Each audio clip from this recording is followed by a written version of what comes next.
ketika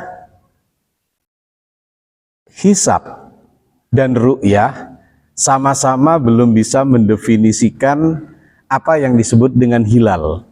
Jadi kalau dalam metode hisab, terutama hisab hakiki, wujudul hilal, itu dianggap masuk ke 1 Ramadan ketika hilal sudah berwujud, meskipun tidak tampak, meskipun tidak bisa diru'yah.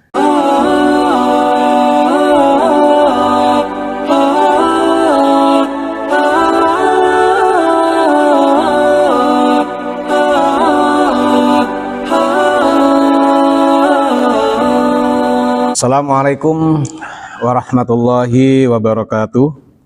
Sahabat mujahidin yang dimuliakan Allah, tidak lama lagi kita akan memasuki bulan suci Ramadan, bulan mulia yang mendapatkan tempat tersendiri di mata Allah, di mata Rasulullah, karena ini bulan turunnya Al-Quran. Namun ada satu fenomena yang sering kita hadapi setiap menjelang 1 Ramadan, yakni terjadinya perbedaan untuk mengawali Ramadan. Perbedaan ini sudah berkali-kali terjadi. Kenapa selalu terjadi perbedaan? Yang pertama, ada perbedaan cara, ada perbedaan metode untuk menentukan awal Ramadan. Yang pertama, menggunakan pendekatan hisab, yakni metode penghitungan dengan ilmu astronomi, dengan ilmu falak. Yang kedua, dengan pendekatan ru'yatul hilal, melihat langsung hilal, baik dengan mata telanjang maupun dengan menggunakan alat teropong bintang. Nah, kenapa perbedaan ini selalu terjadi? Yang pertama begini, perbedaan ini terjadi ketika hisab dan ru'yah sama-sama belum bisa mendefinisikan apa yang disebut dengan hilal. Jadi kalau dalam metode hisab, terutama hisab hakiki, wujudul hilal, itu dianggap masuk ke 1 Ramadan ketika hilal sudah berwujud, meskipun tidak tampak, meskipun tidak bisa diru'yah. Jadi ini yang hisab hakiki wujudul hilal. Sedangkan metode ru'yah adalah dianggap masuk kepada bulan Ramadan, awal Ramadan, ketika hilal sudah bisa dilihat, sudah bisa diru'yah, seperti yang dilakukan pada zaman Nabi. Nah, yang jadi masalah bukan masalah hisabnya, bukan masalah ru'yahnya, karena dua-duanya adalah metode yang benar dan metode yang diperbolehkan dalam agama. Yang jadi sumber masalah adalah bagaimana kita mendefinisikan hilal. Bagi teman-teman, bagi umat Islam yang meyakini dengan hisab hakiki wujudul hilal, 1 Ramadan, hilal itu dianggap sudah masuk pada bulan berikutnya ketika sudah berwujud meskipun belum tampak. Sedangkan yang menganut ru'yatul hilal dianggap masuk 1 Ramadan ketika hilal sudah bisa diru'yah atau dilihat. Dua-duanya benar. Nah, ketika terjadi perbedaan ini adalah perbedaan yang paling dasar adalah definisi hilal yang berbeda sehingga selalu memunculkan perbedaan. Tapi yang paling penting dibandingkan dua perbedaan metode pendekatan penentuan awal Ramadan yang sama-sama diperbolehkan adalah justru pada sikap kita. Bagaimana kita menyikapi perbedaan penentuan awal Ramadan ini.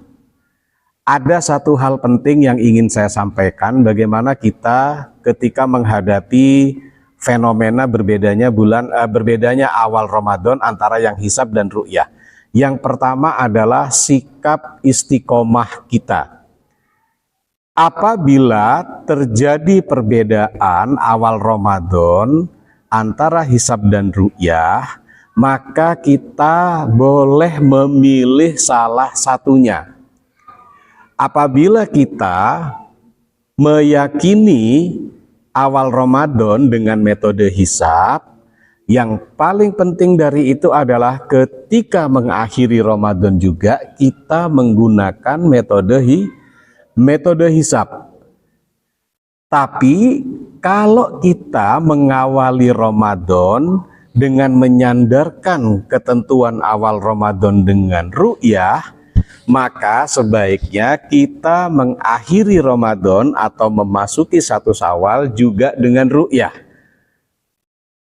Sikap istiqomah kita inilah yang lebih penting ketika awal Ramadan dan akhir Ramadan ada kemungkinan dua-duanya berbeda. Kenapa kita harus istiqomah? Logikanya begini, kalau kita kalau terjadi perbedaan awal Ramadan dan awal Syawal atau akhir Ramadan, dua-duanya berbeda. Kalau kita mengawali dengan ru'yah, itu biasanya 1 hari lebih lambat dibandingkan yang menggunakan hisab.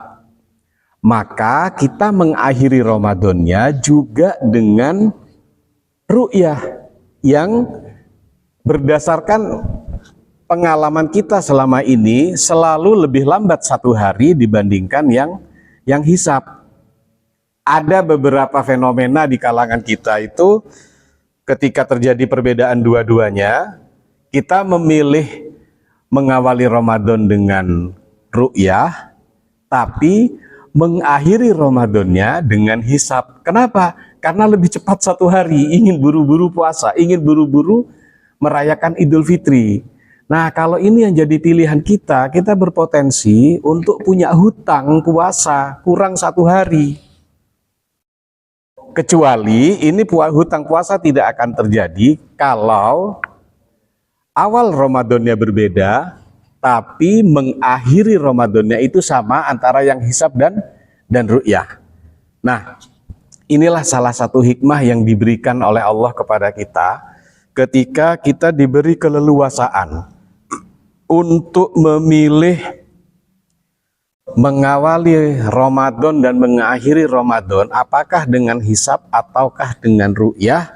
Kita diberi keleluasaan, yang penting kita harus istiqomah. Jangan sampai cara kita memilih ru'yah atau hisab itu karena ingin lebih cepat merayakan Lebaran. Ini bahaya. Jadi kalau kita memulai dengan hisab, maka akhirilah puasa Ramadan itu berdasarkan metode hisab juga. Kalau kita mengawali kita dengan ru'yah, maka akhirilah juga dengan ru'yah, meskipun yang hisab sudah lebih dulu 1 hari. Jangan ikut hari rayanya yang lebih awal hanya semata-mata karena ingin lebih Lebaran duluan. Ini nanti yang akan menyebabkan kita bisa dianggap punya hutang puasa 1 hari. Karena itu, ketika kita menghadapi perbedaan awal Ramadan seperti tahun lalu, kemungkinan juga sekarang atau yang akan datang, hal paling penting dari kita adalah jangan mempermasalahkan perbedaannya, tapi mari kita kuatkan istiqomah kita untuk menentukan, untuk memilih mana yang kita yakini sejak awal puasa sampai kita mengakhirinya. Dengan cara seperti ini, mudah-mudahan puasa kita menjadi puasa yang diterima oleh Allah dan memberikan